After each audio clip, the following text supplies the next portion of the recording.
मैं भारत को भारतीयता के आधार पर फिर से खड़ा करना चाहता हूं और इसी काम की तैयारी में लगा हूं। मैं हूं बलबीर सिंह सरिता राजपूत और मैं जिस काम में लगा हुआ हूं ये देश की अस्मिता का काम है, देश की सभ्यता का काम है।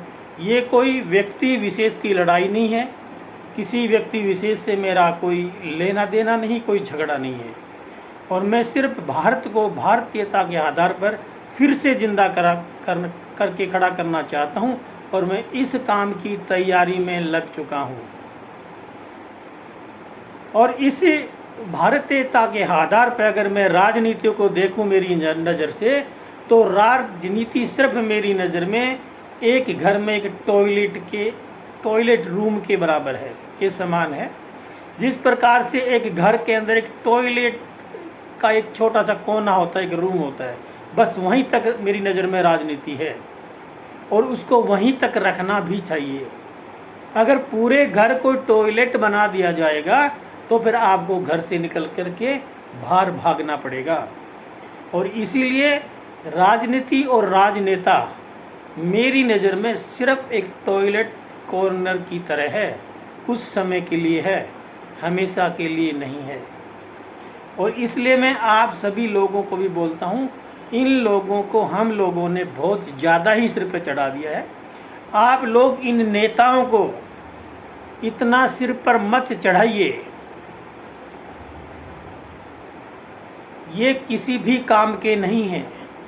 मंदिर का उद्घाटन वो करता है जिसका चरित्र गिरा हुआ है, जो दुनिया भर के बलात्कार कर चुका है, जो बलात्कारी है, जो लोगों को घरों में लूटने का लूट मार का काम करता है, जिसका करैक्टर गिरा हुआ है, जिसका चरित्र गिरा हुआ है, वो नेता आज मंदिरों का उद्घाटन करता है। राम कथा का उद्घाटन वो करता है जिसका चरित्र रावण से भी ज़्यादा गिरा हुआ है, रावण से भी नीचे गया हुआ है। तो रावण से भी ज़्यादा गिरा हुआ व्यक्ति है वो आदमी आज नेता बन करके राम कथा का उद्घाटन कर रहा है। कृष्ण कथा का उद्घाटन वो कर रहा है जो कंस की नीति से भी, कंस के चरित्र से भी गिरा हुआ है, कंस से भी नीचे जा चुका है, गिरा हुआ है।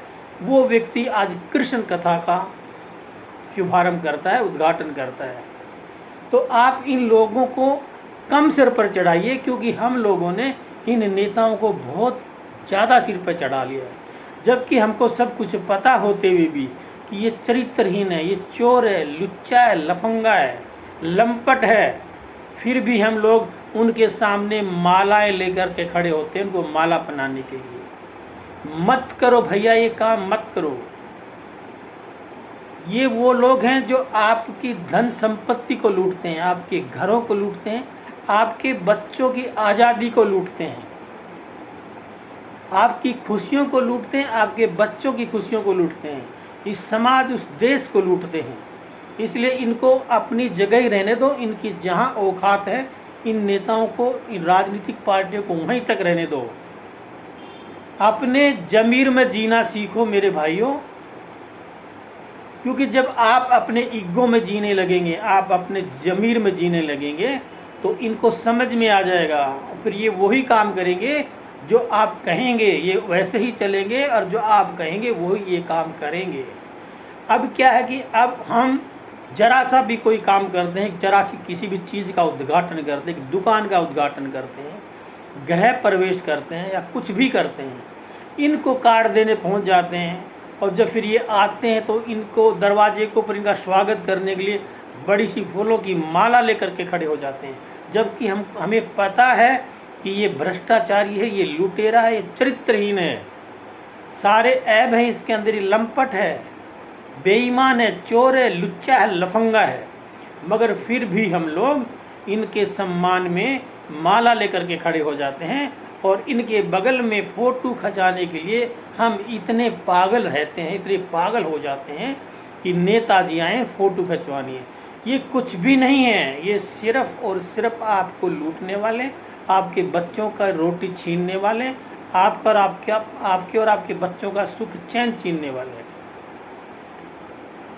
ये राजनीतिक पार्टियां ऐसी हैं कि इनका सिस्टम, इनकी जो व्यवस्था है ये इतनी घटिया है।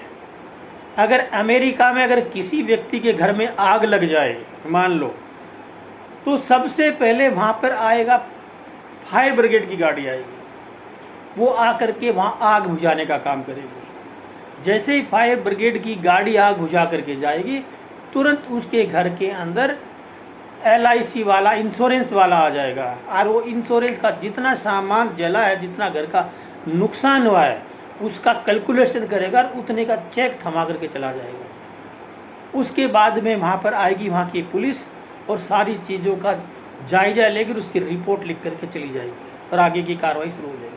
अगर हमारे देश में अगर किसी के घर खुदा न खास्ता किसी के घर, दुकान या फैक्ट्री में आग लगती है, तो यहाँ पर कोई नहीं आता है।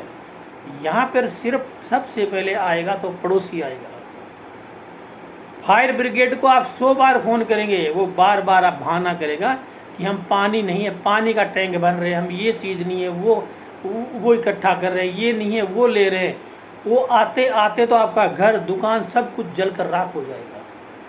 फिर आप पुलिस को फ़ोन करेंगे तो पुलिस का जवाब मिलेगा कि हमारे पास टाइम नहीं है, हम व्यस्त हैं, आप यहीं थाने पर या पुलिस स्टेशन आ जाइए और अपनी रिपोर्ट लिखा लीजिए। फिर सरकार कहेगी कि 3-4 महीने, 5-6 महीने के बाद में आप इंश्योरेंस का पैसा ले ला, आपको इंश्योरेंस का पैसा मिल जाएगा।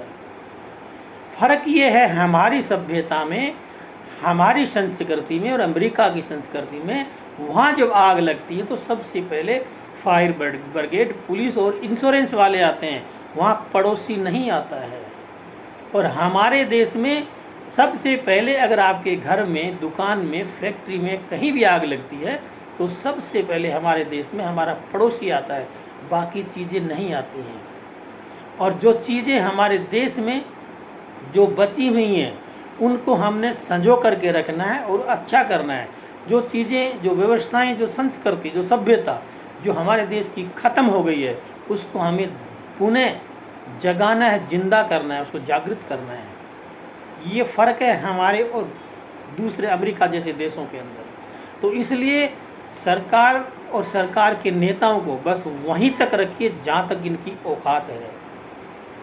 ये आपके नहीं है, आपके बच्चों के लिए नहीं है, आपके समाज के लिए नहीं है, देश के लिए नहीं है। इसलिए इन लोगों के चक्कर में ना आए, इनको फूलों का हार पहनाने के चक्कर में ना पड़े, इनसे फ़ोटो खिंचवाने के चक्कर में ना पड़े।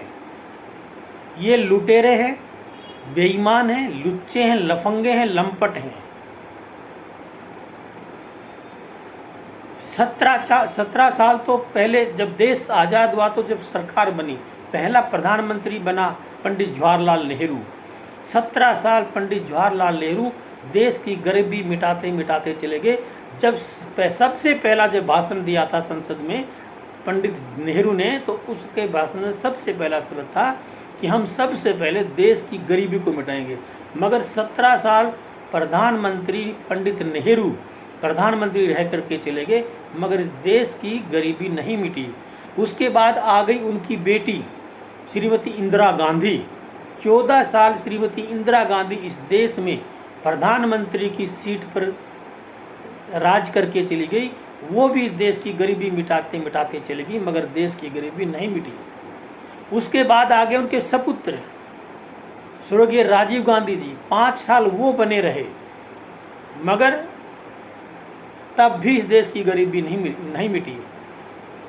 1984 में राजीव गांधी ने खुद कहा था पार्लियामेंट के अंदर कि जब मैं यहाँ से दिल्ली से पैसा किसी गांव के विकास के लिए भेजता हूँ तो 1 रुपया भेजता हूँ तो वहाँ तक वो 85 पैसा पहुँचता है। ये 85 की बात है, आज 2023 है। अगर आज 1 रुपया दिल्ली से किसी गांव के विकास के लिए आप भेजेंगे तो शायद 5 पैसे भी ना पहुँच पाएँ। इतना भ्रष्टाचार, इतना चरम सीमा पर भ्रष्टाचार पहुँच चुका है। और आप हो कि इनके स्वागत के लिए मालाएं लेकर खड़े होते हो। इनसे फ़ोटो खिंचाने का इतना क्रेज है जनता के अंदर। ये नौकर हैं आपके और हमारे, हम मालिक हैं इस देश के और ये हमारे नौकर हैं। इतने पागल ना हों और इनके इस चक्कर में, इनके बहकाव में ना आए। इनको इनकी जगह बताएं कि आपकी जगह ये है और हमारी जगह ये है। तब जा कर के इनकी बुद्धि ठिकाने आएगी, तब जा कर के ये वही काम करेंगे जो आप कहेंगे।